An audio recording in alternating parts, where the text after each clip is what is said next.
uso es una presentación que hice hace un par de meses en un instituto de formación profesional para un grado superior.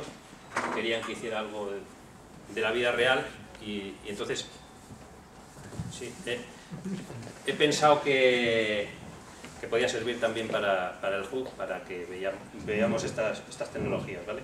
Entonces, el tema es cómo hemos hecho nuestro producto basándonos en tecnología HTML5 y GWT, ¿vale? Y cómo hemos llegado a esa conclusión o cómo las propuestas nos han conducido a desarrollar en esto, ¿vale? Aquí hay algo sobre mí, ¿vale? Yo soy un miembro de Apache, trabajo, he estado en un proyecto que se llama James, que es el servidor de mail de Apache, y luego después concretamente en un subproducto que se llama Jupa, que es el webmail que utiliza James, ¿vale? Últimamente me he centrado más en GWT, entonces soy contributor de GWT, tengo varios plugins como jQuery, GWT Exporter, GWT Adload, Chronoscope, etc. Y también soy committer de Jenkins, concretamente en esos dos plugins, ¿vale? Hace ya tiempo en Linux, la verdad que hice bastantes contribuciones y una de ellas fue un desktop basado en un look and feel exactamente igual a Windows, ¿vale? Pues vamos a basarnos en hacer proposals para llegar al producto que hemos creado, ¿vale? Entonces la idea desde hace ya algún tiempo es vamos a mover las aplicaciones del desktop al browser, ¿vale? Es la tendencia que tenemos y lo vamos a hacer con HTML5, o la conclusión final es hacerlo con HTML5 y JavaScript, ¿vale? Dentro de todo lo que... No sé dónde está el rato. Como sabéis, una breve introducción a lo que es RIA. Aquí hay gente que sabe bastante más de RIA que yo, ¿vale? Está por ahí Chema, está más gente por aquí que sabe. Entonces, bueno, RIA, ¿qué es RIA? RIA realmente es Rich Internet Application, es una aplicación que se va a ejecutar en Internet, o que la vas a bajar de Internet para ejecutarlo en tu browser, ¿vale? Entonces, es una aplicación, además, que va a tener una apariencia similar a lo que sería una aplicación de desktop, ¿vale? Tiene parte de comunicación y parte de web application. Entonces es la intersección entre las tres tecnologías, ni más ni menos, ¿vale? ¿Por qué es la tendencia el desarrollar aplicaciones RIA? Pues simplemente porque hay para mejorar la experiencia del usuario y para llevar a cabo el concepto de Single Page Interface, ¿vale? José María. Nada más. La historia de RIA y de todo esto pues es un poco lo que sabemos todos. Hasta 2002 solamente habría unas pequeñas demostraciones de que esto se podía llevar a cabo, de que podíamos ejecutar cosas en el browser, todo el tema de applets, etc. Y luego después, de 2002 al 2004, hay cosas ya que realmente se desarrollan para el browser, como Laszlo, etc. Y luego después el boom empieza de 2004 al 2008, ¿vale? Pues empieza todo el tema de Flash, etcétera, ¿no?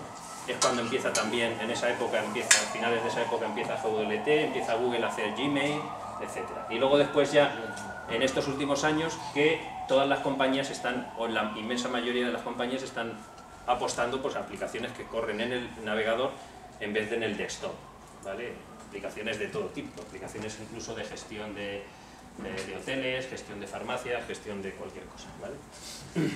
Las opciones que hay para RIA, pues más o menos van desde aquí hacia allá, que son aplicaciones nativas o aplicaciones que funcionan en un player insertado en el browser o que funcionan directamente en el browser.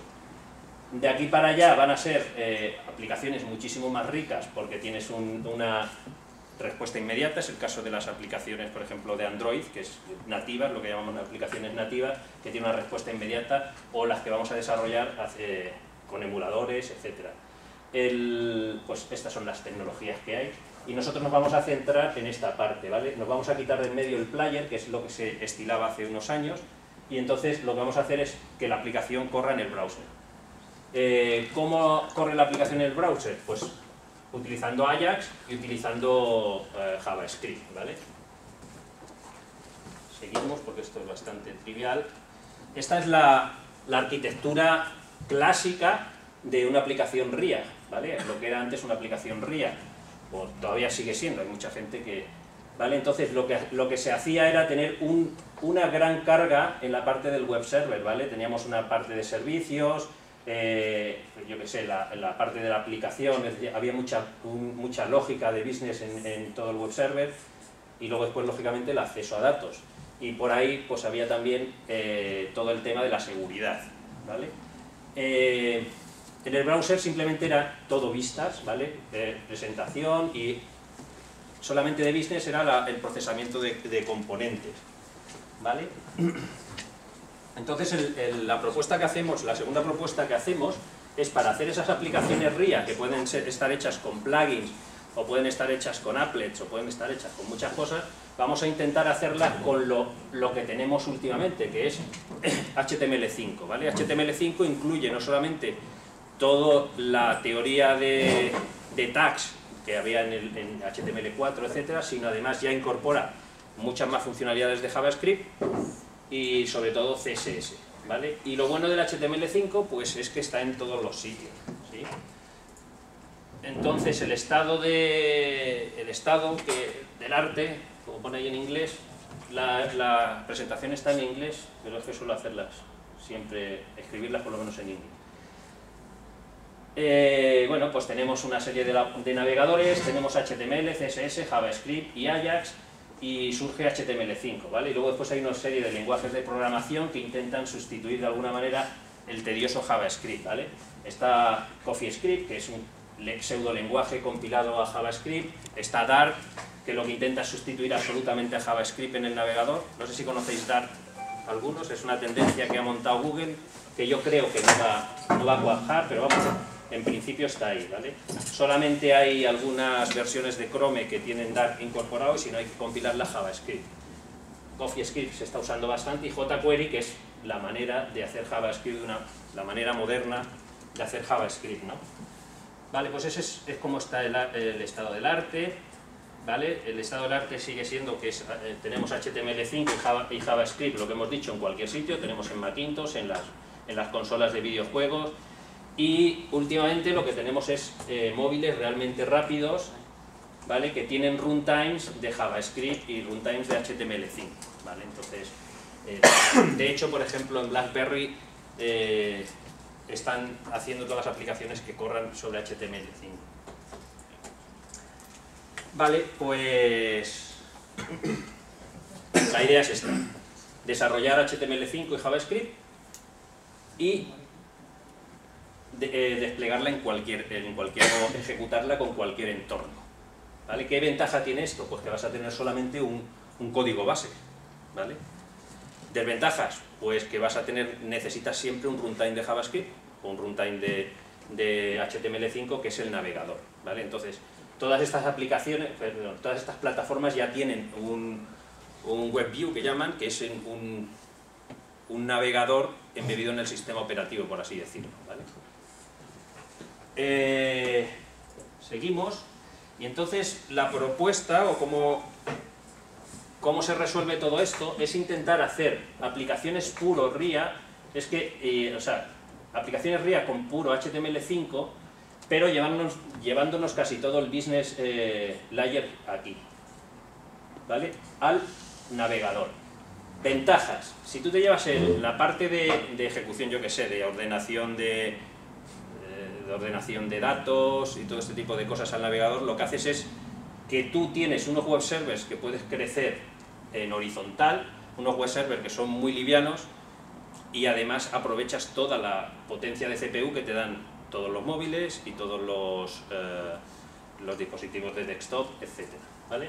Entonces, últimamente se está haciendo mucha aplicación de este tipo, ¿vale? Quien no lo hace, este tipo de aplicación, es muy sencillo. Por lo que no lo hace es porque no controla mucho el JavaScript, ¿vale? Es decir, Gmail tiene esta aplicación, esta estructura, tiene un sitio donde tiene los mensajes, o sea, tiene todo el SMTP, tiene procesado de mensajes, etcétera, pero tiene muchísimo business layer acerca de correo, lógicamente, en el cliente, ¿vale? ¿Qué necesitas para eso? Pues controlar mucho JavaScript. Entonces aquí, la gente de Java decimos, ¿qué hacemos? Si esto lo puede dar, ¿sabes qué? Aquí no tenemos casi ni cabida con CodeDB y con ese tipo de arquitecturas, ¿no? MongoDB y todo ese tipo de cosas. ¿Vale? Pues bueno, tenemos esto. ¿Qué hay en HTML5? Bueno, supongo que todo el mundo sabéis exactamente qué se habla en HTML5. Lo que hay en principio es una nueva versión de CSS, que es divina, que es el CSS3 este que tiene, ya están implementando en todos los navegadores transformaciones, animaciones, etc. Por otro lado, un JavaScript más evolucionado, que tiene más acceso a ciertas cosas del API, y tiene Canvas, que antes no todos los navegadores tenían Canvas, y Explorer no tenía Canvas. SVG tienen casi todos los navegadores, excepto Explorer. Y multimedia, pues podemos usar el sonido, podemos usar el vídeo, podemos capturar de la cámara, no tenemos que usar plugins extraños como había antes, un plugin de Flash para poder capturar de la cámara, para reproducir vídeo, etc. Una cosa muy importante es que tenemos storage, es decir, podemos almacenar todos nuestros datos. Hay tres tecnologías, se está imponiendo esta, ¿vale? Es decir, local storage es una especie de, no sé, como si dijéramos meter algo en cookies. No tienes más espacio que 5 megas, por lo cual casi lo podrías meter en el repositorio de las cookies. O sea, es simplemente meter un key value en el navegador hasta 5 megas, ¿vale? IndexedDB pues es parecido, pero ya es una base de datos seria que tiene el navegador y que es rápida, puedes hacer bastantes búsquedas, etc. Y luego el Web SQL, que está mucho mejor que las otras, pero está ahora mismo deprecated, o sea, se está dejando, ¿vale? Se está dejando, dicen que porque solo hay una implementación, o sea, la gente de HTML o de los estándares están diciendo que solo hay una implementación, que no merece la pena mantenerla y tal. Pero la están, de hecho no se soporta, no se soporta, hay gente que no la tiene. La implementación está hecha en MySQL, me parece, la única que existe. Bueno, también podemos acceder al sistema de ficheros, que antes no se podía, era bastante triquiñuelo coger un fichero y poder mostrar una foto o sea, una foto que tú tienes en tu disco duro, mostrarla en el navegador. Había que mandarlo al servidor, del servidor linkarla, etc. Y ahora ya se puede acceder. Tenemos Ajax, y dentro de Ajax además tenemos WebSockets, que esto no existía hasta hace poco, que significa abrir un socket contra el servidor y mantenerlo abierto, con lo cual lo que podemos hacer son push desde el server al navegador, es decir, actualizar lo que es el real time que tiene, por ejemplo, Gmail, etcétera, ¿vale? Y sobre todo lo que se está haciendo en HTML5 es que están pensando en plataformas pequeñas como en móvil, o sea, tienes en mente ¿vale? Entonces realmente tú puedes coger una aplicación, o sea, puedes coger HTML5 y JavaScript y desarrollar una aplicación que ni siquiera tiene parte de servidor, ¿no? Por ejemplo, un juego, ¿vale? Una aplicación de contactos para el móvil, un montón de cosas la puedes... Es más, teóricamente puedes hacer una aplicación de gestión, yo qué sé, de una oficina de farmacia, ¿vale? La puedes hacer y no tener nada con el servidor, simplemente tú haces un backup de tu desktop y podrías hacer una aplicación que se ejecuta solo en un browser. Incluso podrías tener una parte de servidor para hacer los backups, etc. Bien, seguimos y entramos ya en la parte tercera de la charla, que es la propuesta tercera, de 6 me parece que hay, que es usar HTML5 en el móvil, ¿vale? Pero para hacer aplicaciones nativas. Bueno, aplicaciones nativas entre comillas, es decir, una aplicación que puedas instalar en tu móvil, ¿vale? Esto se hace con una tecnología que se llama Cordova, con V, ¿vale? No digáis que se la han llamado así porque habrán sido, no sé de dónde han sacado el nombre. Está en Apache, antes se llamaba Fonga. ¿Habéis oído hablar de ella? ¿La mayoría o muchos, no? Vale, pues ¿qué es Fonga? O Cordova. Vale, pues es simplemente un framework que te permite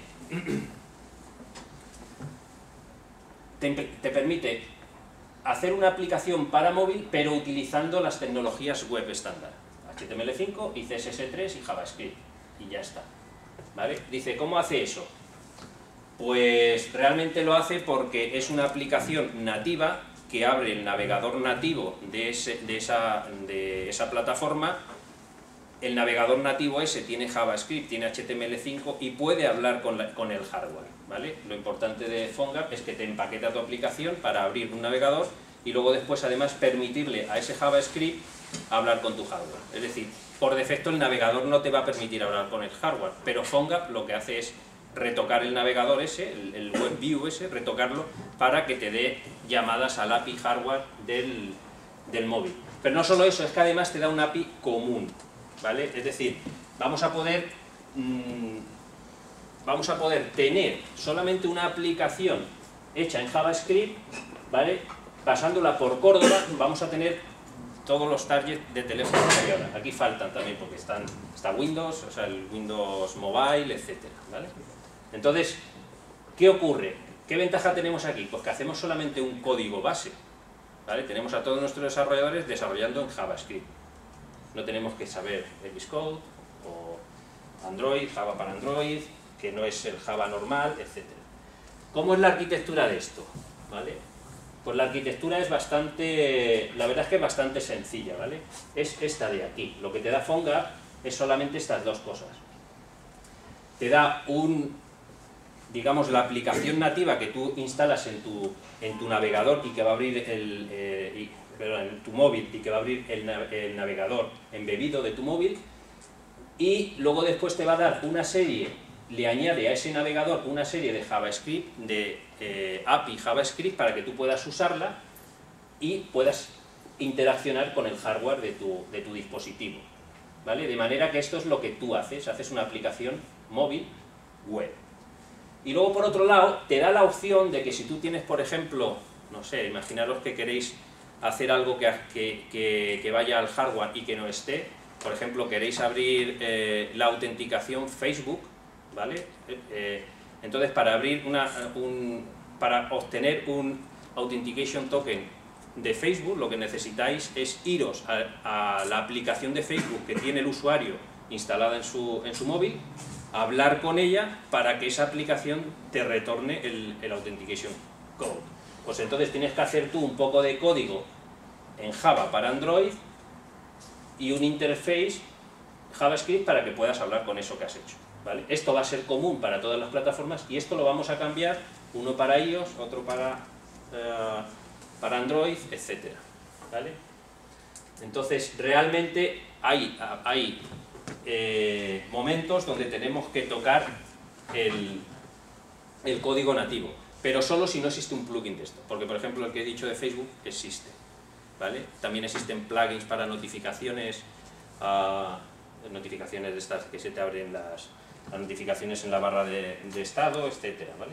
Hay muchos plugins. Vale, la estructura que tendríamos de un proyecto en Android. Aquí hay bastante gente que desarrolláis en Android, ¿no? O por lo menos que habéis tocado, ya, tú te has tocado todo. ¿Y más gente de Android? ¿Y de iOS? De iOS muy pocos, ¿no? Bueno, pues todos conocéis cómo es una estructura más o menos del proyecto de Android, y lo que te da, todo esto te lo da PhoneGap, ¿vale? Lo que no te da PhoneGap es precisamente tu aplicación, ¿vale? Es decir, PhoneGap te da un script para crear toda la estructura del proyecto, te da un jar, que es el código nativo ese que interacciona con el hardware, y te da un JS, que es el interface JavaScript para que tú puedas hablar con esa parte de hardware, ¿vale? Y si nos vamos, el siguiente es cómo se vería lo mismo pero en iOS. Si os dais cuenta, todo esto te lo sigue dando PhoneGap. PhoneGap te da también estas dos cosas y tú solamente pones tu index.html. Lógicamente el index, pones también tus imágenes, que tenga tu index y tu JavaScript, ¿vale? Pero desarrollas una aplicación de manera habitual. Luego además tienes otra ventaja, y es que además tú puedes usar Ajax para comunicarte con Internet.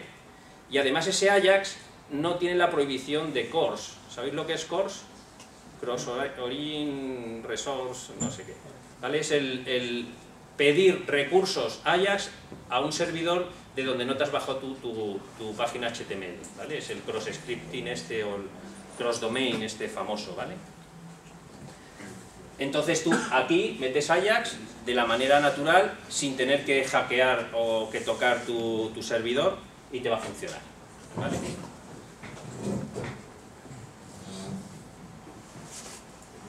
aparte, PhoneGap también te da, en su API te daría otra serie de utilidades. Si no quieres usar Ajax, podrías usar conexiones TCP o ese tipo de cosas, ¿vale? Enviar archivos directamente en modo nativo, etc. ¿Vale? Y ahora la propuesta cuarta es, de todo esto que hemos visto, ¿vale? Como somos gente de Java, ¿por qué no nos quitamos el JavaScript del medio y programamos en Java? ¿Vale? Esto es lo que es el GWT, ¿vale? Google Web Toolkit. Vale, Google Web Toolkit, alguno de aquí lo ha usado, ¿no? Alfredo, que está por ahí, lo ha usado bastante, que yo sepa, y luego los demás. José María no lo ha usado, no lo has llegado a usar, no lo has visto, pero lo conoces bien. Un poquito.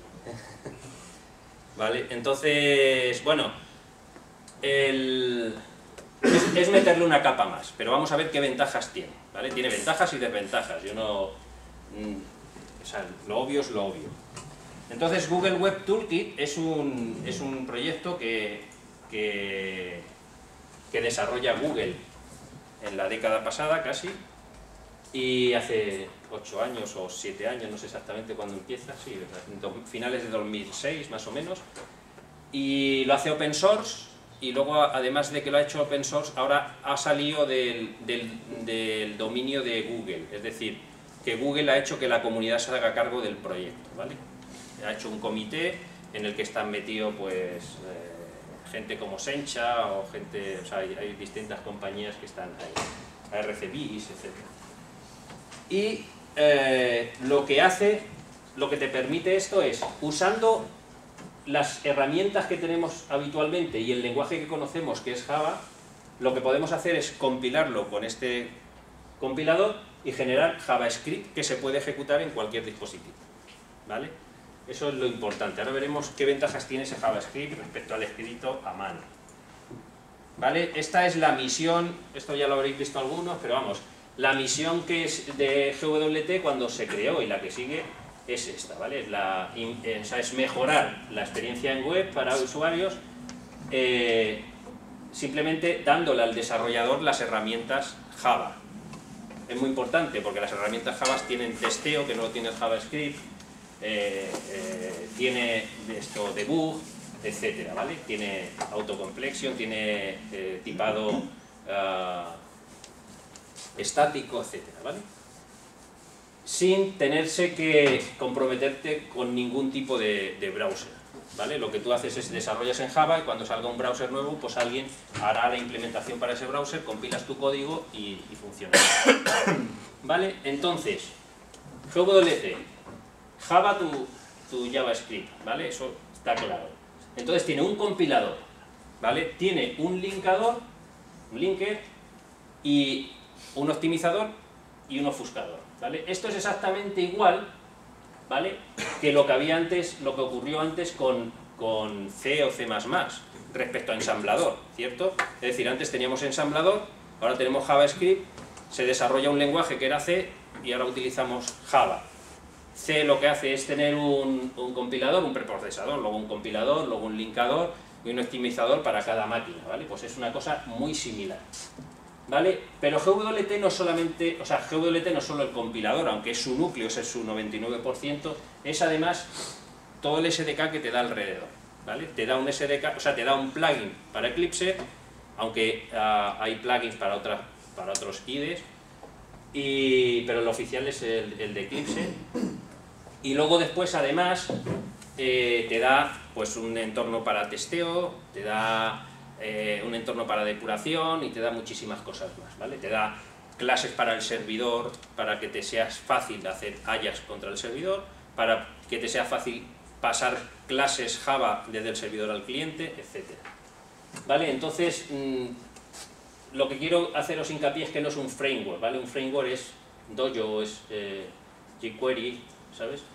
Pero, yo qué sé, CoffeeScript, pues o sea, hay cosas que son librerías de aquí, otras cosas Yahoo es una librería, no es un framework, gente que le llama framework, ¿vale? No es un entorno de trabajo, tu entorno de trabajo va a seguir siendo Eclipse con tus servidores de aplicación, Java o no Java, ¿vale? Porque lo bueno que tiene GWT es que lo que hace es generarte JavaScript y lo pones en el navegador. ¿Qué es lo que tienes en el servidor? Cualquier cosa. Puede ser Java o no. Si es Java, pues te da una serie de utilidades, pero si no, ¿vale? ¿Por qué decidieron utilizar Java? Pues la verdad es que son las mismas razones por las que Google consideró Java cuando ha hecho Android, que lo hizo más o menos en la misma época, ¿vale? Sobre todo lo que sabemos nosotros. ¿Por qué trabajamos con Java? ¿Vale? Pues porque, bueno, en principio, ¿por qué usamos Java? O porque usamos un lenguaje de alto nivel, ¿vale? Para que, en principio, el desarrollador no tenga que saber mucho de DOM, ni de Ajax, ni de cross-domain, ni de cómo comprimir su JavaScript, ni de cómo quitar de su JavaScript lo que no sirve, y todo ese tipo de cosas, ¿vale? Además, Java tiene un ecosistema muy grande de herramientas, que los conocemos todos, y de utilidades. Por ejemplo, el refactoring es una cosa que nunca vas a tener en JavaScript, ¿vale? Y el Code Assist, pues tienes parcial Code Assist en algunos entornos de desarrollo para JavaScript, pero nada más, ¿vale? Tienes Maven, tiene todo el tema de dependencias, etc. Tienes métricas, tienes TDD, una cosa muy importante es trabajar con testing, ¿vale? Etcétera. Puedes usar patrones, porque una de las cosas, aunque Java no sea JavaScript no sea type safe, o sea que los tipos son seguros, lo que sí hace el compilador, lógicamente, es que tú no puedes meter un genérico si el compilador de Java primero no los pasa por medio, no te va a compilar, ¿vale? Entonces, es la seguridad que te da Java, además, para grandes proyectos, sobre todo, etcétera. Y luego después hay una cosa importante, y es que en JavaScript tú escribes en el mismo fichero que se va a ejecutar, ¿vale? Entonces pones ahí comentarios, pones cositas, y tienes que usar por medio algún tipo de herramienta que te quite todos esos comentarios, todo ese código. A veces, para hacer legible el código, tienes que hacerlo que sea poco óptimo, ¿vale? Y esos ofuscadores muchas veces no optimizan mucho. Hay un compilador que se llama Closure, de JavaScript a JavaScript, que es de Google también, que hace maravillas, pero tampoco no te va a hacer grandes cosas, ¿vale? Comparado con lo que hace GWT.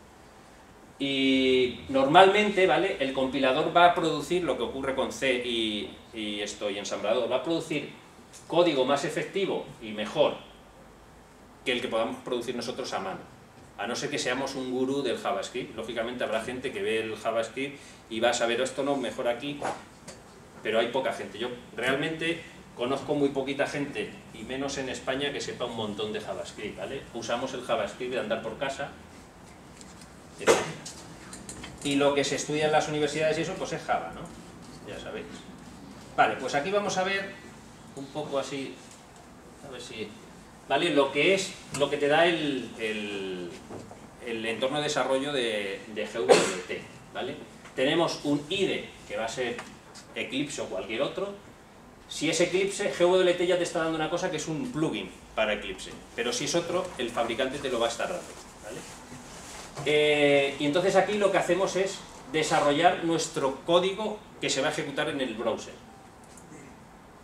Lo siguiente que hacemos es utilizar el compilador de GWT, que ¿qué es lo que nos da? Nos da lógicamente un JRE, ¿vale? Es decir, esto es como cuando estáis desarrollando para Android. Cuando desarrolláis para Android, no se os ocurre utilizar todo el ecosistema de librerías que hay en el mundo, porque no te van a funcionar nada más que una porción de librerías, porque estás desarrollando para un móvil. Si estás desarrollando para un móvil, pues no puedes utilizar otras cosas que son para servidor, etc. Pues aquí todavía el ecosistema de librerías es mucho más reducido, porque son librerías que cumplan algunos requerimientos o requisitos que tiene GWT, ¿vale? Entonces, esos requisitos te los da el JRE que te da GWT, ¿vale? Te da un JRE casi completo para todo lo que es el Java Utils, ¿vale? No te da el Java IO porque no tiene sentido, es decir, en JavaScript no puedes acceder a la red ni puedes acceder al hardware, ¿vale?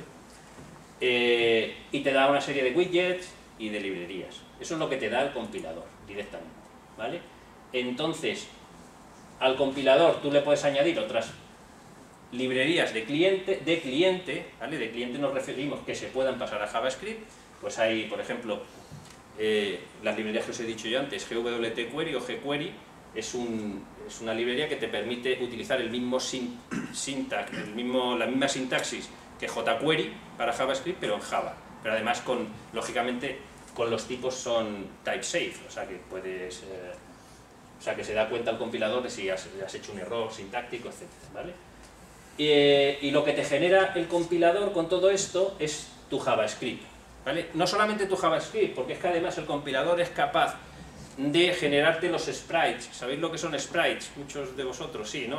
Ahora, o sea, hay una tendencia muy grande de coger en una página web y poner todos los iconos en una imagen y poner, ¿no? Y luego después poner esa imagen como background en algún sitio, moverla y se ve ese icono, ¿no? Es una manera de solo traerte una imagen para toda tu página y no tener que traerte 20 iconos, 80. Entonces con GWT puedes poner cada uno de esos iconos en un sitio determinado, anotar tu clase de Java, qué icono va a usar, y él luego después se va a encargar de hacerte el sprite. No solo de hacerte el sprite, de reducirte la foto, etc. Y además, es más, ahora la tendencia ya no es siquiera el sprite, es meter dentro de tu CSS, meter ese archivo imagen en base 64, no sé si conocéis. Entonces, la codifica en base 64 y la pone. Eso es para un diseñador es de friki hacer eso, ¿vale? Pues todo. Seguimos y ahora decimos, ¿qué hacemos con este JavaScript? Pues nada, al browser o al dispositivo móvil. Y lo que hace nuestro browser o nuestro móvil es atacar a cualquier servidor, ¿vale?, que le dé o JSON, o XML, o texto, o HTML, lo que queramos, ¿vale? ¿Ese servidor qué es? PHP, Ruby y lógicamente Java. Ahora veremos que puede ser Java también, ¿no? Bueno, una cosa que nos da, o sea, esto es realmente lo que va a producción, pero luego después el desarrollador está trabajando aquí. Te da un entorno de desarrollo donde tú puedes tener testing, ¿sabes? Debug en una cosa que llaman host mode, que es que tu Java, aunque se esté ejecutando como JavaScript, se está ejecutando en la máquina virtual.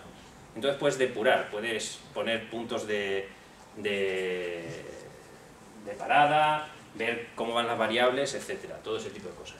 Además, si haces un test, tienes un ejecutador de test que te abre un navegador virtual. Es más, te puede abrir incluso un navegador real, ¿vale? Usa Selenium para eso, para ejecutar sus tests, pero Selenium solo lo usa para para saber dónde está el navegador y ejecutarlo y conectarle sobre el servidor que se ha quedado oyendo. Es decir, todo eso es transparente. Tú escribes un test en JUnit y luego va el tío y lo ejecuta en el navegador, poniendo en Maven una serie de órdenes, ¿vale? Para este entorno de desarrollo necesitas un plugin, ¿vale?, que está para Firefox, para Explorer y para Chrome o Safari, ¿vale? Safari me parece, pero Safari solamente de Macintosh. Todo el mundo usa Firefox, ¿vale?, porque lo demás es muy lento. Es decir, Explorer solo se usa cuando tienes un problemilla con Explorer y lo abres, ¿vale?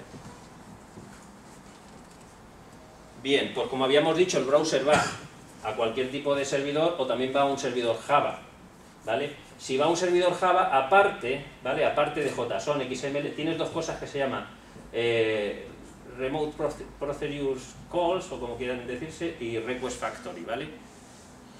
Con esto consigues trasladar clases de aquí a aquí, es decir, puedes tener un objeto que esté aquí y luego se representa aquí, igual, y con esto, además, lo que permites es tener el estado de las entidades de aquí a aquí, ¿vale? Aparte de ser la clase, lo que te permite es saber si una entidad se ha cambiado en el servidor o no, y saber cuándo se ha cambiado, si tiene que mandar la actualización y una serie de cosas. Y además el Request Factory, lo bueno que tiene es que utiliza JSON por debajo, ¿vale? Es la implementación para hacerla, el patrón que tienes que utilizar es un poco más complejo quizás que el RPC, ¿vale? Pero es muy chulo. Bueno, y esta es la otra parte, es decir, que si tú estás usando Java, o sea, tu servidor Java, pues tienes todo lo que tenemos en Java, ¿vale? Que tú tienes desarrollas en el mismo IDE tu parte de servidor en Java, que se compila, como siempre, a bytecode y se ejecuta en un servidor de servlets, ¿vale? Tienes cualquier tipo de librería que te pueda funcionar aquí, de terceras partes, y además GWT te da esto para que puedas usar RPC y RF y Request Factory, ¿vale? Son dos librerías muy chiquitillas que lo que te permiten es hacer eso, pero no os da ningún tipo de framework de de almacenamiento de datos, de persistencia de datos, ni nada. Simplemente es un framework de conectividad de objetos Java de un sitio a otro, ¿vale? O sea, un framework, unas librerías. Vale, y en esa diapositiva no está, o no, esto es simplemente una diapositiva de lo que hay nuevo. Ahora salió el 2.5.1, ¿vale? El 2.5.1 es una serie de fix al 2.5.0, pero el 2.5.0 sacó una serie de cosas muy interesantes, ¿vale? Algo que sacó muy interesante es una cosa que llaman SuperDev Mode, ¿vale? Cuando tú ejecutas una aplicación, cuando estás desarrollando una aplicación y la ejecutas en eso que habíamos dicho, en el host mode, en ese modo que necesitas abrir el Firefox, que el Firefox tenga un plugin, que Eclipse esté ejecutando la aplicación o parte de tu código, que ese plugin esté interaccionando con Eclipse para saber los puntos de parada, etcétera. Todo eso es lento. Y es más, necesitas ciertos navegadores que tengan ese plugin desarrollado. Entonces lo que han hecho es utilizar un SuperDev Mode que lo que te permite es compilar la aplicación de una manera muy rápida, ¿vale? Y poderla ejecutar en cualquier navegador, ¿vale? Puedes usar Safari, puedes usar móviles, etcétera. Es decir, es muy típico tener una aplicación para móvil, como hemos dicho antes, tienes un HTML y un JavaScript, y en lugar de poner el JavaScript en tu móvil, lo llamas a tu servidor donde tienes el SuperDev Mode de manera que tú refrescas tu aplicación y vas recompilando en el servidor. Normalmente el recompilado suele tardar de 13 a 20 segundos. No es ideal, pero bueno, funciona. Y una de las cosas que hace el SuperDev Mode es que levanta un servidor, además, que te permite transmitir tu código fuente al navegador. No sé si conocéis una cosa que se llama SourceMap. ¿No conocéis? Esto lo usa bastante gente de CoffeeScript. CoffeeScript lo conocéis más o menos, es también lo que hemos dicho antes, un lenguaje que se compila, también lo usa la gente de Dart. Es decir, tú en tu navegador abres el depurador, y lo que te va haciendo el depurador en cada línea de código JavaScript es no enseñarte la línea de código JavaScript, sino la línea de código real, o sea, no sé cómo hacen el tema del mapeo de líneas de código de Java a JavaScript, o de CoffeeScript a JavaScript, o de Dart, pero tú lo ves en tu navegador y pones puntos de control en tu navegador, en el código Java, y ves las variables en el código Java, ¿vale? Solo funciona para Chrome. Van a sacarlo en Firefox, pero que lo tenga implementado solo en Chrome, pero la verdad es que da gusto, ¿no? Y otra cosa que han pasado, que han metido también, es una cosa que llaman elemental, ¿vale? Que es coger todo el API, el IDL del API de Chrome, pasarle una serie de scripts que están hechas en Python, como podrían estar en cualquier otro sitio, y generarte el código Java, perdona, digamos el wrapper Java para poder usar todo eso, ¿vale? Antes había que hacerlo a mano, había que decir, para esta rutina JavaScript que tiene el navegador, tengo que generar una clase o un método en Java que sepa llamar a esa rutina, ¿vale? Todo eso te lo dan las librerías. Pues esto te lo hace de manera que esas librerías que está generando son librerías que están actualizadas constantemente y son muy rápidas. Entonces puedes acceder a cosas incluso que no tenía implementar GWT para ciertos navegadores. Como solo está para Chrome, ¿vale? Funciona con Chrome y con muchos más o sea, hay muchas cosas, por ejemplo, los WebSockets te pueden funcionar con otros navegadores. Y, o sea, hay muchas clases que, lógicamente, cuando tienen implementados los dos, pues funcionarían. Pero los IDLs esos también los va a distribuir Firefox, con lo cual van a sacar para Firefox, etcétera. Ya supongo que Explorer en algún momento quizás lo saque. Eso es lo que tiene. Y luego después lo que tienen también es que han metido optimizaciones a la hora de... O sea, la aplicación es un 20% más pequeña ahora que antes, ¿vale? El código JavaScript que te genera. Antes había también split, es decir, tú puedes incluso coger una aplicación cuando las aplicaciones, el problema que tienen las aplicaciones JavaScript es que, si os dais cuenta, en Gmail o en muchas, empezáis a trabajar y de repente se baja un fichero, luego se baja otro fichero, si empezáis a sumar al final son 4 megas de código JavaScript, ¿vale? Si tú coges eso en GWT, 4 megas es un montón. Entonces una de las cosas que se podía hacer hasta ahora era que tú en ciertos sitios de tu código decías, esto lo voy a partir, y hago una llamada asíncrona, de manera que me notifique cuando esto está cargado y sigo con mi aplicación haciendo lo que sea.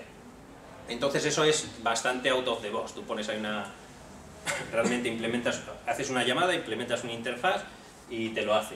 Pues ahora como tú puedes ir poniendo cosas en sitios donde crees que la aplicación se va a partir por ahí, o que para ti tiene lógica, pero para el compilador no tiene lógica, porque tu aplicación a lo mejor tiene cachos de código que tenía esta otra parte.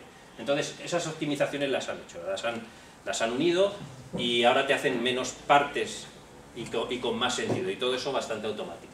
Y otra cosa que han puesto ya para rizar el rizo es que, aparte de que el compilador de GWT te genera código muy óptimo, o sea, y muy pequeño, además han puesto el compilador, después le pasan el compilador de Closure de Google, y todavía te lo hacen más pequeño y te lo optimizan más, ¿vale? Es del tipo de, si tú tienes un true en el código, pues quitan el true y ponen un not 0, y si ponen la típica historia que hacen los ofuscadores estos y los, ¿vale? Todo eso. Chulo. El código de GWT, para el que no habéis visto nunca cómo es, ¿vale? Realmente es esto, simplemente. Tú coges una clase, implementas el entry point, que es que cuando yo voy a cargar mi ficherillo JavaScript, esto te genera un ficherillo JavaScript que lo pones en tu HTML, pues te va a ejecutar lo que empieza aquí, ¿vale? Y esto es muy básico, ¿vale? Esto es un label que se implementa en el navegador con un div, un button que se implementa en el navegador con un button, y al button le añades un handler para el click, y aquí haces un Windows Earlier Hello, ¿vale? Y luego al panel get, esto lo que te da es el document, lo añades y ya está. Es similar a, pues no sé, a Swing y cosas de esas, ¿vale? Esto por un lado, ¿vale? Y entonces, por haceros una idea de cómo dentro de Java, de un proyecto, esto es un proyecto Maven, supongo que la mayoría de vosotros utilizaréis Maven, ¿sí? La mayoría, todos. Tú ya no, ¿no? Tú ya te has cambiado de chaqueta. Sí. Bueno, pues la estructura del proyecto es que tú tienes todo este código que va a ir al cliente, ¿vale? Va al browser, ¿lo veis? Y además se etiqueta como client. Es un estándar, pero lo puedes cambiar, pero la convención es ponerle client. Y todo eso sabes que todo lo que escribas aquí, cuidado que el Eclipse a lo mejor no se queja, tú pones ahí, yo que sé, una llamada a Apache Commons o alguna cosa de esas y te va a compilar, pero luego cuando se compila JavaScript va a petar, ¿vale? Luego después tienes la parte del servidor, que tienes, ves, aquí es una implementación de los RPCs estos, pues, pero puedes tener cualquier otro tipo de cosa, puedes poner Spring, lo que quieras. Y luego después lo que se suele hacer es que código que comparten el servidor y el cliente, que suelen ser interface de clases o clases planas, pollos y cosas de esas, se suelen poner aquí, ¿vale? Entonces, veis que la parte de share va tanto al navegador como al servidor, ¿vale? Y luego después, lógicamente, tenéis un sitio donde vais poniendo los assets, las HTML, los CSS, las imágenes, etc. ¿Vale? ¿Qué hay de performance? Esto es rendimiento, ¿vale? Pues de cara al desarrollador, ya sabéis. Bueno, empezamos por ahí. De cara a JavaScript, que genera menos código que el que nosotros podríamos generar. No solo que podríamos generar, es que además JavaScript, ¿vale? Lo que hace es que analiza el código Java, ¿vale? E incluye solamente, empieza a compilar, incluye solamente el código Java que va a usar, y solo compila eso, ¿vale? Es decir, vosotros podéis poner 100 librerías, que poniendo 100 librerías lo único que haces al compilador es tardar un poco más. Pero si no la usas, no pasa nada porque va fuera del código, ¿vale? Eso no se puede hacer en JavaScript, ¿vale? Se puede hacer mirando, es decir, ¿cómo quitas de jQuery algo que no usas? A lo mejor lo que está ahora de moda, los de Ferret o las promises. ¿Cómo lo quitas? No puedes quitarlo, ¿vale? Dice, no uso las promises, ya, pero están ahí, ¿vale? Y luego después lo que sí hace también es que implementa, para todo el tema de eventos, etcétera, implementa sus controladores y previene leaks, ¿vale? Es bastante difícil encontrarse un leak programando en Java y convirtiendo a JavaScript, ¿vale? Programando normalmente, a lo mejor si tú empiezas a hacer ahí bucles, seguramente, o si tienes objetos que no liberas nunca, pues generas un leak, lógicamente. De cara al usuario de Internet, pues las aplicaciones son un poquito más rápidas, ¿vale? Porque no hay tantos... O sea, una cosa que hace GWT es que para cada navegador genera un fichero distinto, es decir, no tiene if es Explorer hago esto, que es lo que tiene, por ejemplo, jQuery, ¿vale? Si es Explorer, hago esta implementación, si es... Él lo tiene a nivel de Java o a nivel de una cosa que llaman ahí de ferret binding, o sea, unas definiciones en ciertos sitios. Entonces la aplicación, lógicamente, como no tiene esos Swift, va a ir más rápido, ¿vale? Eliminando esto... O sea, si hay que hacer un Ajax en Explorer, va a usar siempre... Bueno, ahora ya usa el XML request igual que todos, pero hasta hace poco utilizaban el... no me acuerdo cómo se llama. Sí, el ActiveX ese, no sé. Pues eso se lo quitan los de Chrome y todo eso, ¿vale? Y luego para el desarrollador, pues lo que sabéis, desarrollar en Java sin tener que saber de browsers, etc. Y entonces la principal ventaja de GWT es de desarrollar eficientemente, ¿vale? Y esto sería un resumen de lo que hemos dicho de GWT y sus ventajas y de lo que se puede hacer y no se puede hacer. Algunos a lo mejor ya habéis visto esta diapositiva, ¿vale? Entonces, GWT no hace nada que no podamos hacer a mano, ¿vale? Podemos codificar en JavaScript. Ni siquiera que sea mejor, porque hay gente que puede codificar en JavaScript mucho mejor que el compilador, seguramente. Pero sí hace que todo este proceso sea más productivo, ¿vale? No teniendo que saber tanto de JavaScript, etc.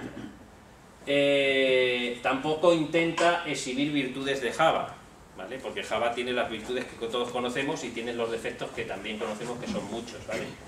Pero lo que sí tiene Java son las mejores herramientas que ningún otro lenguaje, ¿vale? Es pragmático. Tampoco quiere que te olvides del DOM, del CSS y todo ese tipo de cosas. Normalmente en un equipo de desarrollo en GWT siempre hay alguno que tiene que hacer algunos tweaks en algunas clases porque siempre el diseñador quiere alguna cosa concreta y tienes que tocarlo. Pero la mayoría de la gente no lo tiene que tocar. Y una vez que se ha tocado eso, pues lo usas en todos los sitios, ¿vale? Por ejemplo, GWT podrá compilar otros lenguajes. De hecho, ya es una realidad que compila Scala, ¿vale? Y compila también Extend. ¿Conocéis Extend? Scala supongo que sí, ¿no? Extend es una extensión a Java que han puesto por ahí para que sea mucho más fácil programar en Java, pero simplemente tiene un preprocesador que convierte lo que hay en Extend a Java, ¿vale? Java no permite las closures, pues ponemos closures. No permite quitar el punto y coma, pero nosotros permitimos. Luego el compilador se puede dar cuenta de esas cosas y lo pone, ¿vale? Es parecido a Scala. Scala hace muchas cosas de esas. Presupone que es lo que querías decir, ¿vale? Porque se puede presuponer en tiempo de compilación. Y sobre todo es que permite hacer sitios realmente de envergadura. Con JavaScript es muy difícil hacer un sitio de envergadura, aunque hay sitios. O sea, Gmail no usa GWT. Se empezó antes y no usa GWT. En Google hay tendencias de usar JavaScript y tendencias de usar GWT, ¿vale? Entonces, pues... Vale, entonces decimos, vamos a traer GWT al móvil, y como nos habíamos quedado en PhoneGap y todo esto, ya tenemos GWT, pues lo único que metemos aquí es una capita más. Es decir, todo esto lo teníamos antes, teníamos ejecutar en cualquier sitio, nuestro JavaScript en cualquier sitio, y lo que hacemos es que ahora cogemos Java y le pasamos GWT por medio. Es tan sencillo como eso.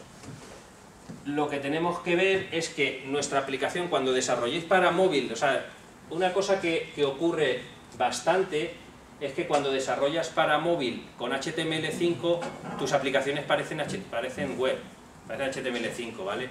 Y la idea es que parezcan aplicaciones nativas, es decir, si tú tienes un Android, que los pop-up sean azulitos, pero en iOS pues son redondeados, con esos fondos con gradientes extraños, etcétera, ¿vale? Entonces hay librerías por ahí que te permiten hacer eso, ¿vale? De GWT solo vamos a coger, lógicamente, su compilador, todo lo que nos da, lo que hemos estado hablando hasta ahora, y una cosa bastante importante, ¿vale?, que es el tema del modelo vista presente, ¿vale? No es el modelo vista controlador. Todo eso que habíamos visto antes, cuando dijimos las aplicaciones RIA y todo eso, pues cuando tú vas a decidir cómo hacer tu aplicación y cómo aplicar tu parte del servidor, etcétera, pues hay distintos patrones. GWT en general utiliza el modelo vista presente, ¿vale? No vamos a meternos con él, pero hay bastante documentación por ahí. Usamos para PhoneGap, utilizamos GWT PhoneGap. ¿Qué es GWT PhoneGap? Por la parte esa de JavaScript que habíamos visto antes, que nos da PhoneGap, pues una capita que ponemos encima para poder usarla desde Java. Nosotros hemos usado en el proyecto MGWT, pero hay otras librerías. MGWT es la más liviana que hay, ¿vale?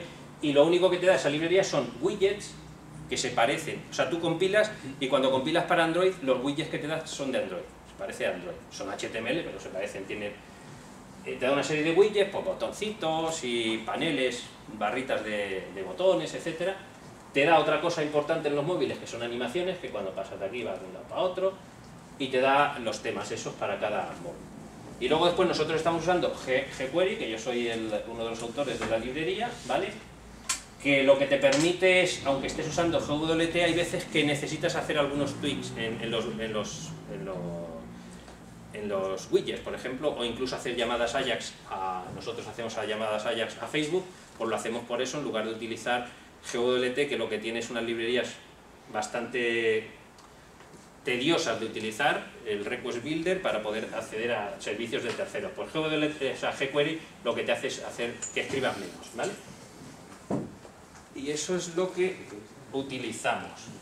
Pero sobre todo eso, hacer que la aplicación parezca nativa. ¿Vale? Y estos son los... O sea, ¿por qué hemos elegido todo esto? Pues sobre todo los advantages, las virtudes, ¿cómo se dice? Ventajas. Las ventajas de esta elección, pues sobre todo es tener un código base, ¿vale? Un código base que te va a permitir hacer una aplicación con el mismo código y con algunos tweaks que funcione en un desktop y parezca de desktop, que funcione en un Android y parezca de Android, y que funcione en un iOS y parezca de iOS, ¿vale?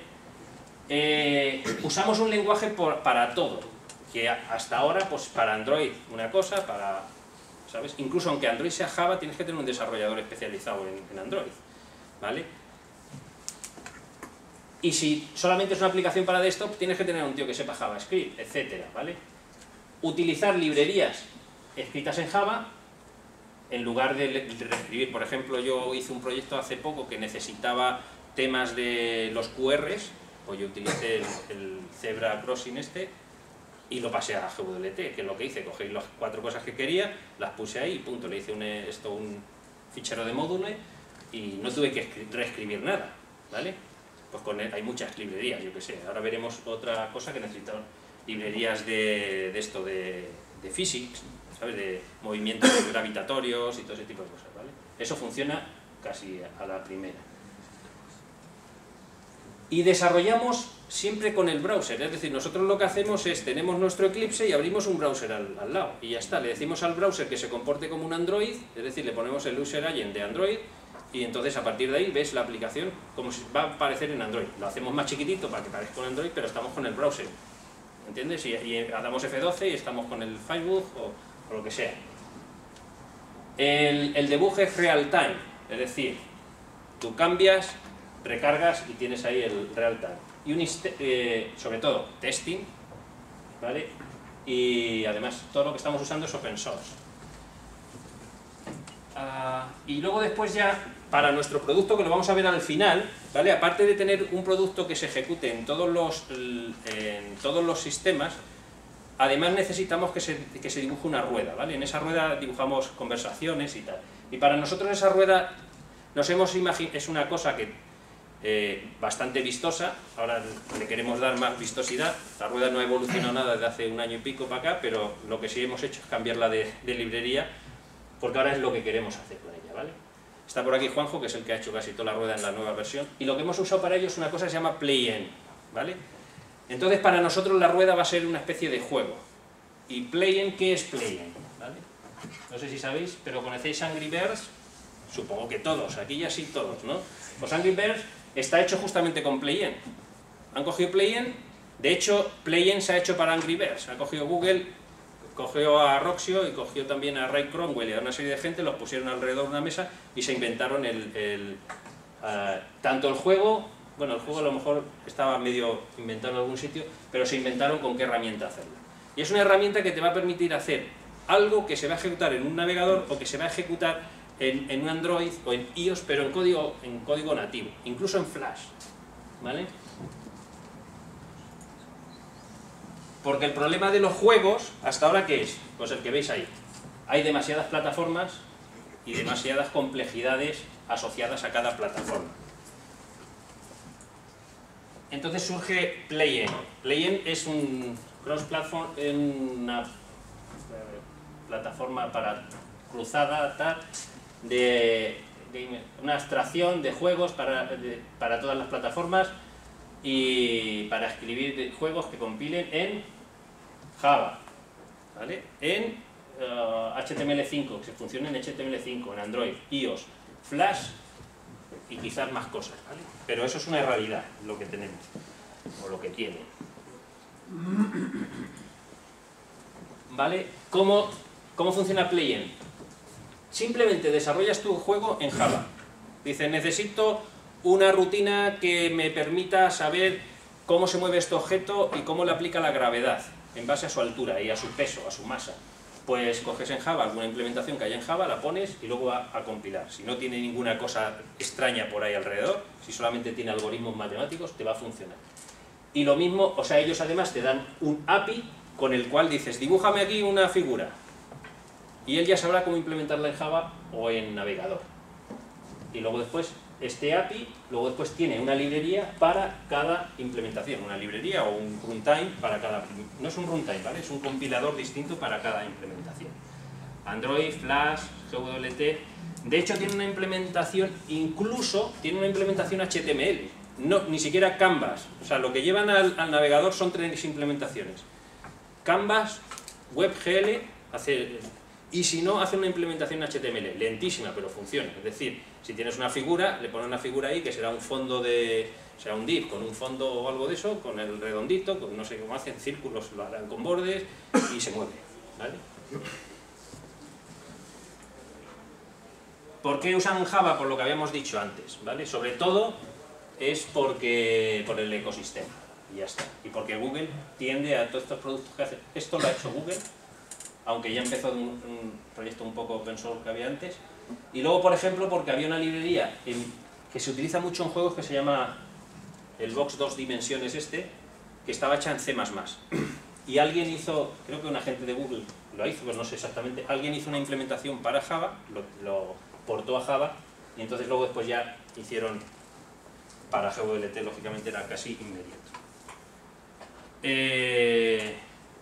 Utiliza el hardware acceleration que ve en cada sitio, ¿vale? CSS3 en Safari, Canvas, que es lo que se había dicho, Canvas en IE9, WebGL en donde tiene WebGL, ¿vale? Y tiene un API de audio, que en algunos sitios usa web, en algunos sitios tiene un wrapper por ahí en Flash, etc. Pero tú te abstraes a eso. ¿Y cómo es el código que tú tienes que escribir? Pues bastante sencillito, ¿veis? Importas una serie de cosas estáticas que están en este en este namespace, que la verdad es que es sencillo, y ahí tienes conseguir gráficos, audio, red, puntero, y también puedes conseguir los assets, ¿vale? Una cosa muy importante en los juegos es traerse las cosas que vas a dibujar, ¿vale? Entonces, en la parte web es bastante complicado, porque no te puedes traer, o sea, no las puedes traer directamente en la primera página, tienes que ir a por ella dependiendo de la pantalla, etc. Pues todo esto hace sus llamadas Ajax al servidor y te funciona. De hecho, esto funciona absolutamente out of the box en Guy. No sé si conocéis Guy, pero el servicio que tiene Google de cloud, ¿no? Seguimos. Y este es el Proposal 7 que es lo que hemos usado nosotros. Voy a ir muy rápido, porque esto casi todo lo... ¿Usáis NoSQL todos o no? ¿Quién? ¿Solo tú, Alfredo? Bueno, 2, 3, vale. Pues esto simplemente es porque hemos usado nosotros NoSQL, ¿vale? Y porque es la tendencia en general de usar NoSQL, ¿vale? Yo tampoco soy un experto en NoSQL ni en SQL siquiera. Juanjo es bastante experto, sobre todo en la parte de JPA y todo eso, pero a mí se me escapa un poco. Pero hemos utilizado NoSQL sobre todo por la tendencia que hay en Internet de crecer a lo horizontal. Es decir, yo tengo un servidor y pongo muchos servidores y pongo más servidores y siempre funciona, ¿vale? Es lo que acabó al final haciendo Twitter cuando no le funcionaba nada, ¿vale? Se fue con Cassandra y todo ese tipo de cosas en lugar de MySQL, que es lo que está buscando. Bien. ¿Qué es NoSQL? ¿Vale? NoSQL,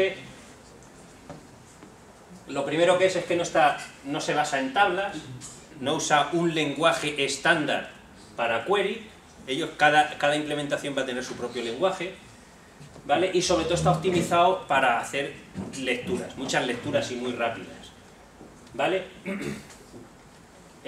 No suelen tener relaciones entre elementos, dependencias y todo eso, y no tiene por qué necesariamente tener un ACID. Ya sabéis lo que es ACID: atomicidad, consistencia, aislamiento, etc. Y está optimizado para que escale horizontalmente. Horizontalmente significa que yo tengo datos aquí y aquí, y aquí, y aquí, y todo me funciona como una globalidad, ¿vale? Una base de datos SQL solo tiene datos en un servidor, ¿vale? Oracle ya ha hecho bastantes avances y no sé qué, pero Oracle hasta hace 4 días tenías que tener, si querías muchos servidores, tenías muchos servidores y un sistema de hardware tremendo para compartir los arrays de discos, ¿vale? Entonces, ¿qué es lo que hizo? Por ejemplo, Twitter, la primera historia que hizo con sus MySQLs fue coger y dividir datos ellos lógicamente. Dicen, los de España para acá, los de Albacete para el otro lado, etcétera, ¿vale? Esto no, esto te lo hace dinámicamente. No solo te lo hace dinámicamente, sino que la mayoría de las implementaciones ni siquiera saben dónde está el dato, ¿vale? Es decir, escríbeme el dato y se lo da a todos, y el que esté menos desocupado escribe el dato, y otro por ahí dice, yo también lo he escrito, de que lo han escrito 2 a lo mejor, pues dice, ya me desentiendo porque el dato ya es redundante, ¿vale? Los tipos de NoSQL pues están basados en documentos, ¿vale? ¿Qué es un documento? Pues simplemente lo que ves tú, una carta, un papel, pues eso en informática pues es un documento XML o un documento JSON o alguna cosa así, ¿vale? Es decir, tú pones ahí un documento y el documento y su hermano no tienen nada que ver, seguramente, pero tú lo puedes poner. En SQL los dos documentos tienen que tener la calle, la dirección, la no sé qué, ¿vale?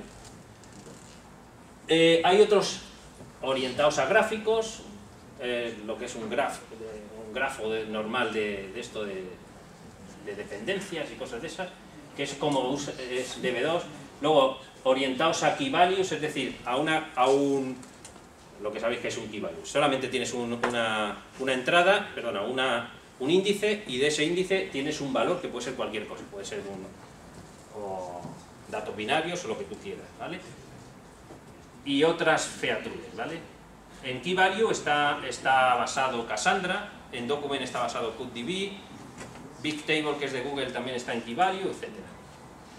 ¿Vale? Aquí ponéis un poco, tampoco sé mucho de esto, pero vamos, en Bigtable está, por ejemplo, el Google Application Engine, está basado en Bigtable, ¿vale? Y lo que nosotros hemos usado, que es CodeDB, ¿vale? Está basado en documento, ¿vale? Nosotros hemos usado CodeDB y os vamos a decir por qué. Sobre todo porque CodeDB no es una base de datos. ¿Quién conoce CodeDB? Guay, vale. Pues es similar a MongoDB, pero de otra manera. Sobre todo la otra manera que tiene es que tiene un servicio web y ya está. Un servicio REST web. Y no tienes ningún tipo de API para conectarse a un puerto, etc. Simplemente un servicio web. Dice, almacéname este documento, te lo almaceno. Quítame esto. Pero claro, al ser un servidor web, te da bastante más cosas. Es decir, ¿por qué mi aplicación GWT no la meto ahí directamente? Porque mi aplicación web, ¿qué es? Es un fichero JavaScript, que además llevará casi todas las imágenes, pero vamos, un fichero o varios ficheros JavaScript, una serie de imágenes y un fichero HTML. Pues lo pongo ahí como un documento y me lo sirve. Ya no necesito un Apache, ni necesito un servidor de serverless. Y como está ofreciendo HTML, digo, ¿por qué mi aplicación GWT? Hablo GWT como jQuery. Hay muchas aplicaciones jQuery que están valiéndose el mismo approach. Y entonces lo que hace directamente es conectarse sobre el servidor para recabar datos o para escribir datos, sin tener que escribir nada en el lado del servidor. Hay que escribir cosas, pero luego decimos cómo se escribe. Se escribe las definiciones de cómo van a ser tus documentos en algún sitio, sobre todo para ver cómo vas a hacer los map reduce. Ahora vemos cómo funciona el map reduce, ¿vale? Y algo más importante todavía que tiene CodeDB, o bastante importante, es que tiene también push, es decir, tiene la tecnología de WebSockets, es otra tecnología, pero tiene también hay. Es decir, que tiene su sistema de mensajería. Dice, cada vez que haya un documento que se modifique, mándale una señal a todos los clientes que hay conectados. ¿Vale? Entonces ya tienes real time, te lo da el out of the box.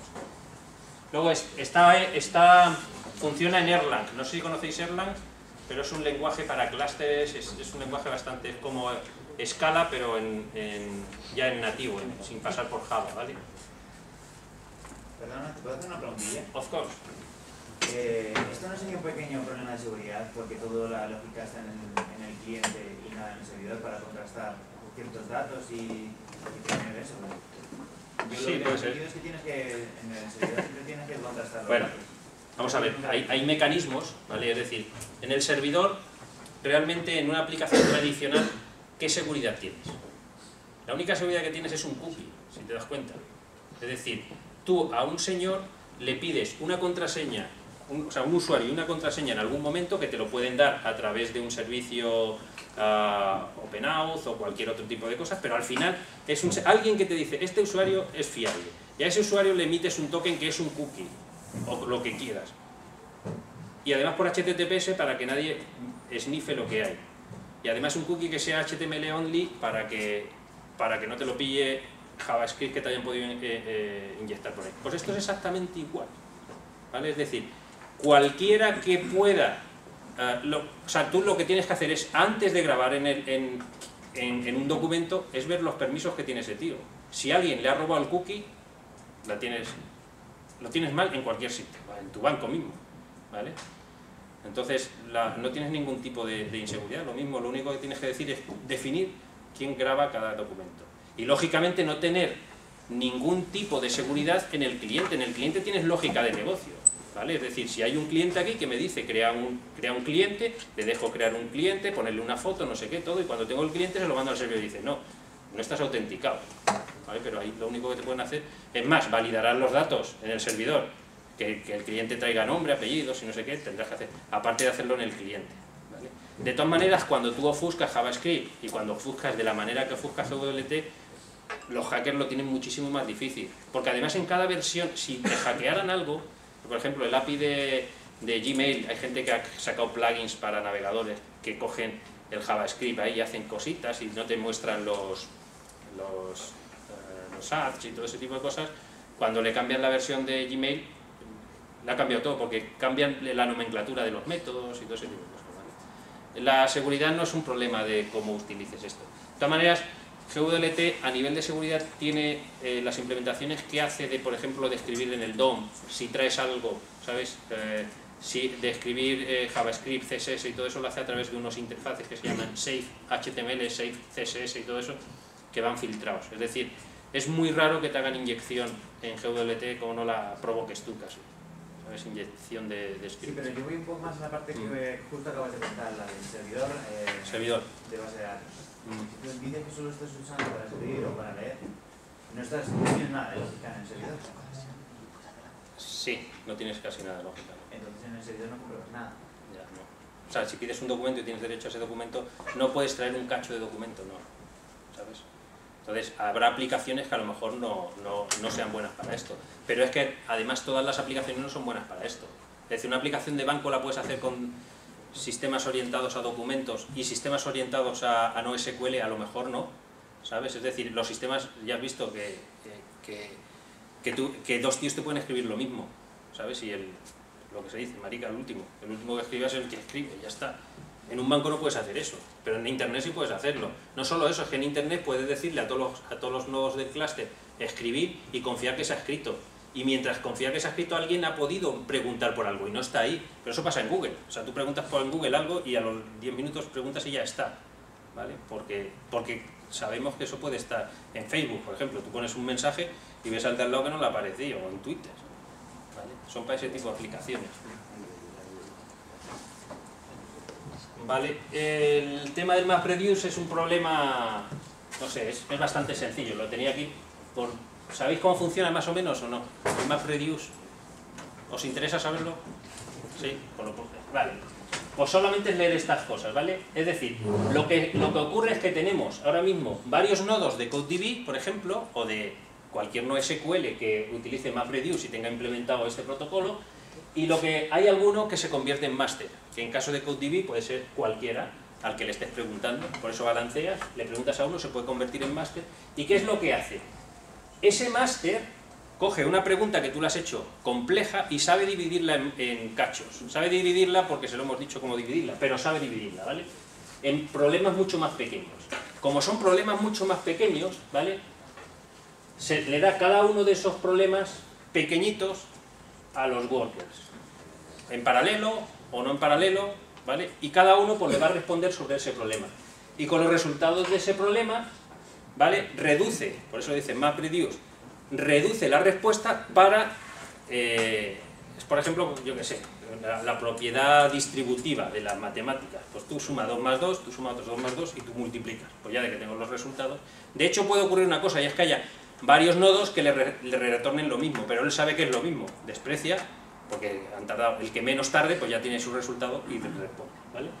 Y se reduce a eso, ¿vale? Luego después la complejidad que tiene el MapReduce pues tienes que verlo. En este caso, por ejemplo, en CodeDB hay que programar ese MapReduce en JavaScript. En Mongo me parece que también, sí también, pero hay en otras cosas que no. En general están adaptando el JavaScript. Hay gente que son muy frikis y lo que han hecho es programarlo en JWT, ¿vale? Compilarlo a JS y cortas y pegas el resultado, tienes un linkador, ¿sabes? Y puedes hacer MapReduce muy complejos, ¿vale? Y testeados con JUnit, ¿vale? Conclusión, MapReduce. Vale, una solución donde podría ir nuestra aplicación es Guy, ¿vale? No funciona lo mismo en Guy porque tenemos que hacerle una serie de cambios, pero está la abstracción para poder hacerlo en Guy. Guy es una solución de... Había muchos que no lo sabéis, es la solución de cloud de Google, ¿vale?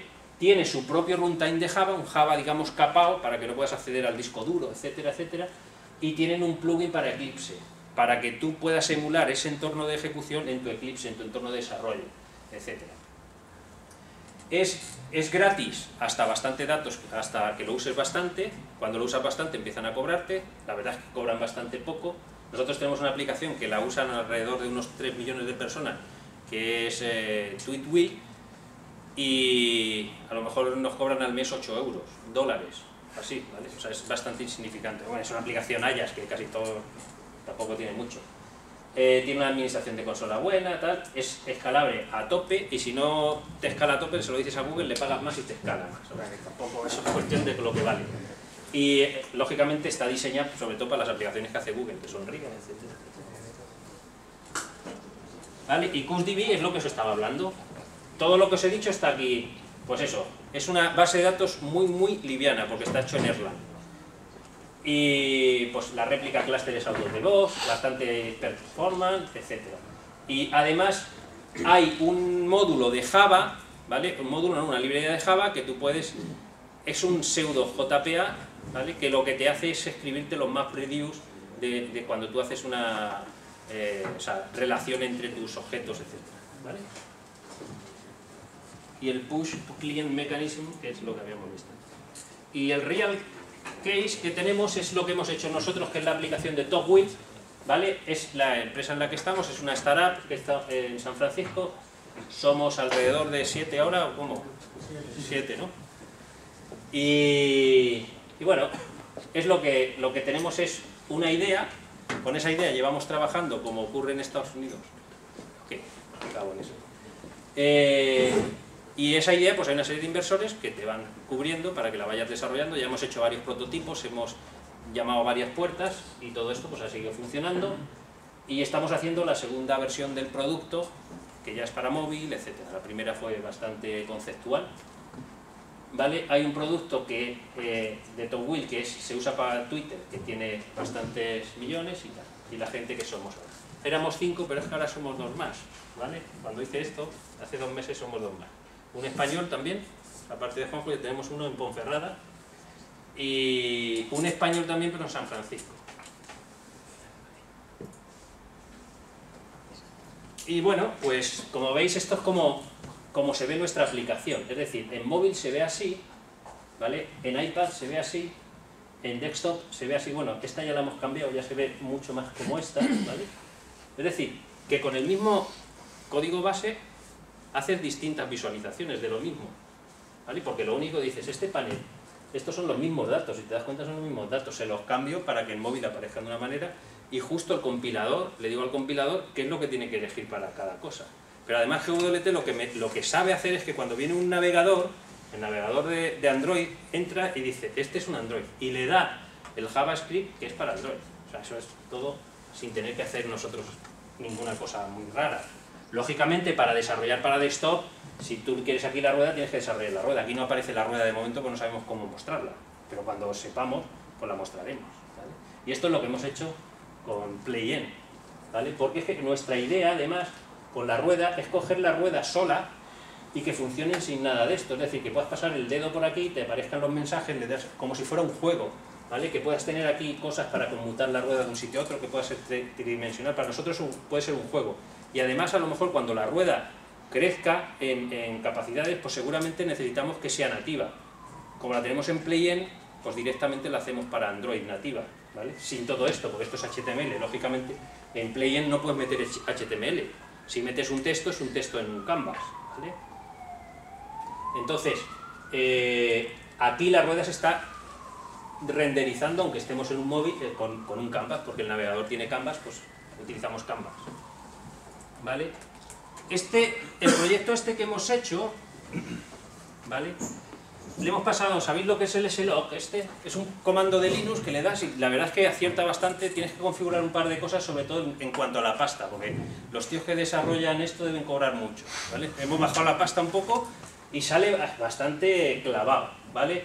Hemos pasado, ¿veis? Nuestro proyecto tiene el TV Model, que es la parte que tenemos para la parte del servidor, el TVGWT, que es lo que desplegamos en todos los dispositivos, incluido el desktop, el TV Play-In Core, que es la parte de la rueda, el TV Admin, que es una consola de administración que no sale ahí, pero es una consola para que la gente sepa qué usuario es el que más está posteando en su página de fans de Facebook, etcétera.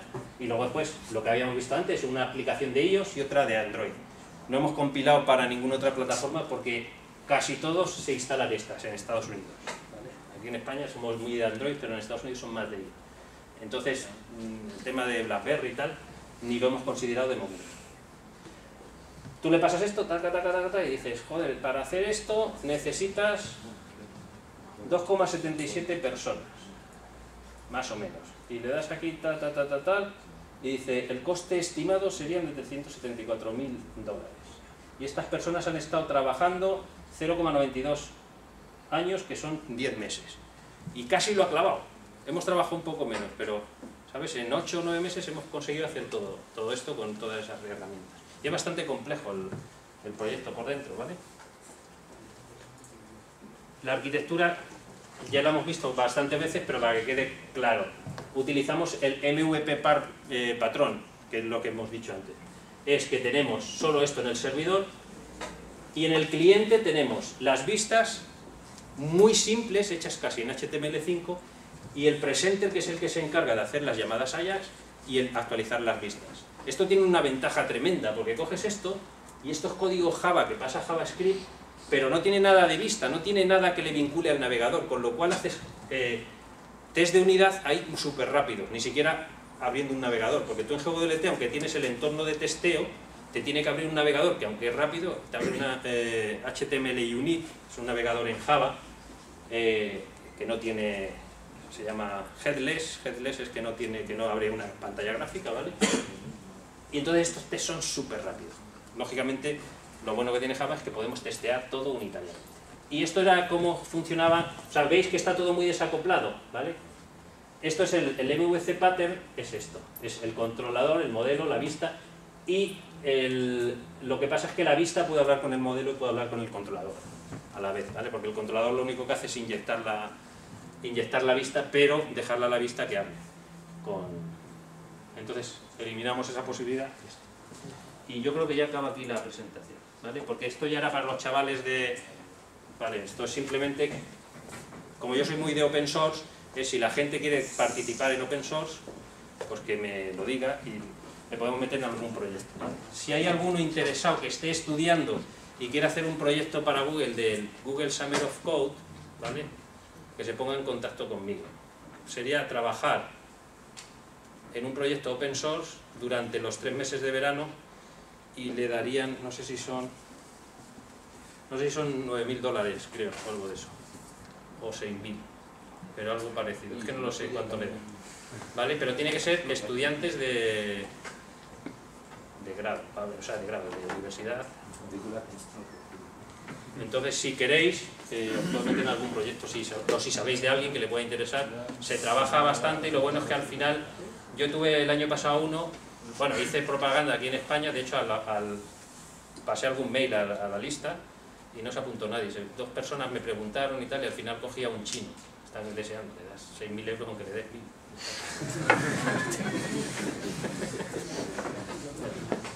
Y ya está, preguntas, cuestiones, dudas.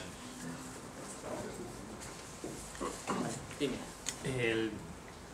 A ver, a mí yo te lo compro todo, menos, y la única opinión que tengo de alguien así que trabaja en GWT, más o menos se queja de que el proceso de compilación es lentísimo, con lo cual, digamos, la dinámica de desarrollo es un poquito tediosa. Ha mejorado mucho el tema ese, lo digo porque me ha parecido ver algunas cosas que como que iban en esa línea. Sí, va en esa línea, esa parte que he dicho yo del Super Dev Mode, ¿vale? Vamos a ver, el tema, la compilación tarda mucho, o sea, coger Java, pasarlo a JavaScript y además optimizarlo y quitarle todo lo que no te sirva, eso tarda mucho. Y eso puede tardar por cada permutación, además generas muchas permutaciones. Por defecto, GWT genera 6 permutaciones, ¿vale? Pero si metes MGWT, que lo que te va a hacer es además generarte permutaciones por cada uno de los dispositivos, te genera 12 o más, ¿vale? Depende de qué triquiñuelas hagas y si necesitas quitar cosas en unas permutaciones.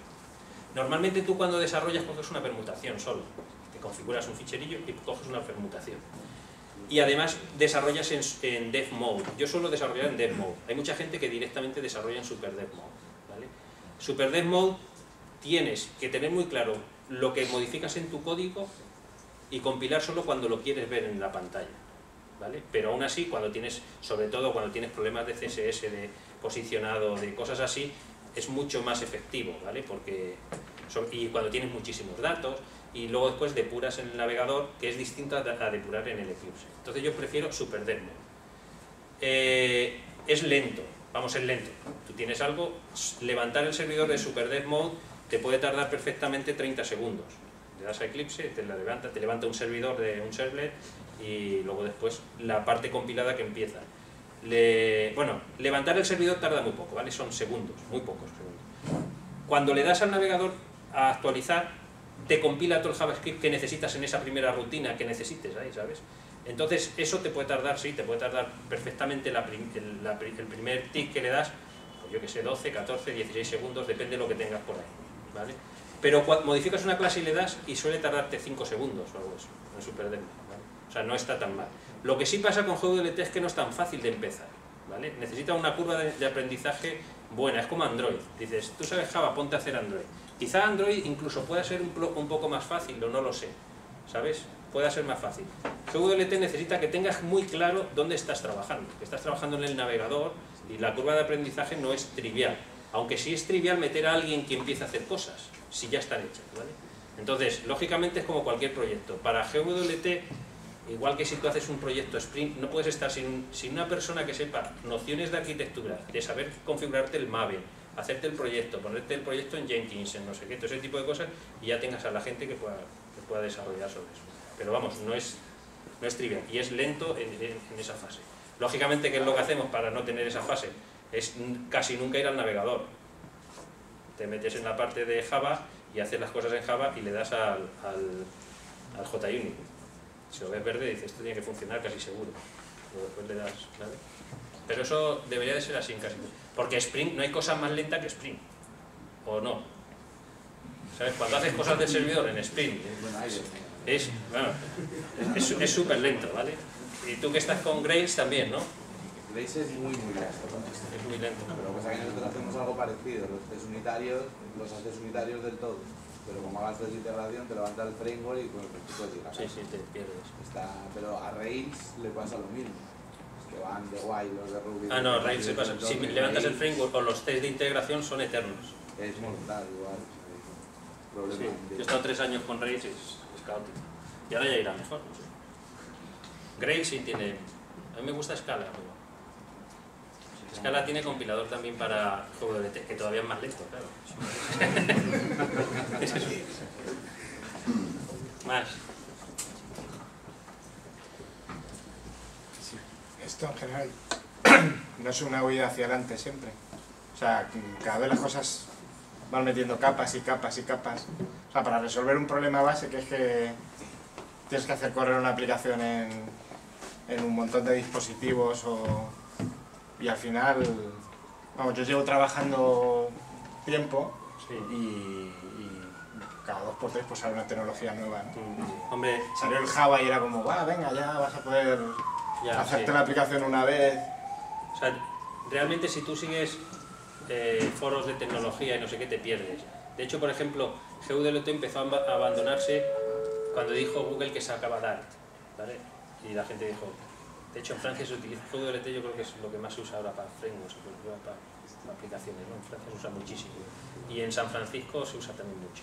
Y Dart no se usa, o sea, es una cosa, no iba a decir folclórica, pero es bastante escolástica, ¿no?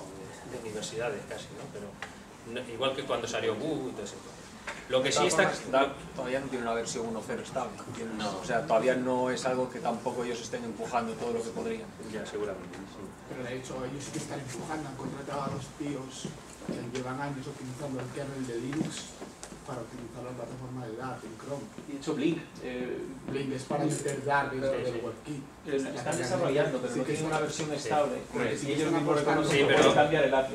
Lo continúan, pero todavía no es algo que quieren hacer. Sí, están Eso apostando. se hizo de juguete, como muchos que han venido y han dejado... Pero la gente es un poco... De todas maneras, ocurre una cosa que dices, bueno, a lo mejor ahora mismo no se puede programar en Dart, pero puedes programar en GWT. Y seguro que si Dart fuera ya la solución panacea, seguramente que tus aplicaciones le pondrán algo en medio para decir, voy a pasarlo a Dart. ¿Vale? El compilador cambiaría, pero como tú confías en un compilador, dices, va a ser... Tú imagínate que tienes una aplicación muy delicada, dices, yo esto no lo toco, quiero que me funcione. Pues es como lo que ha pasado ahora con Explorer 10 o Explorer 9 o lo que sea. Pues ha habido alguien que le ha metido al compilador los triquiñuelas para Explorer y funciona. Códigos antiguos funcionan. Lógicamente, ¿qué ocurre? Que a veces tienes que tocar tu código, porque ya no funciona con el 2.0, sino con el 2.5, con lo cual el 2.5 como han hecho deprecate y no sé qué, pues tienes. Pero vamos, lo que sí te digo, respondiendo a tu pregunta, es que efectivamente la gente intenta estandarizar, ¿vale? Y la estandarización ahora mismo va a HTML5. HTML5 es un intento de estandarización de los navegadores porque era un caos. Y lo han conseguido bastante bien, no solamente lo han conseguido, sino que han barrido el mercado. Chrome ha barrido el mercado porque son los primeros que han metido HTML5, ¿sabes? Chrome y porque tienen poder. Firefox y toda esta gente. Safari tiene una parte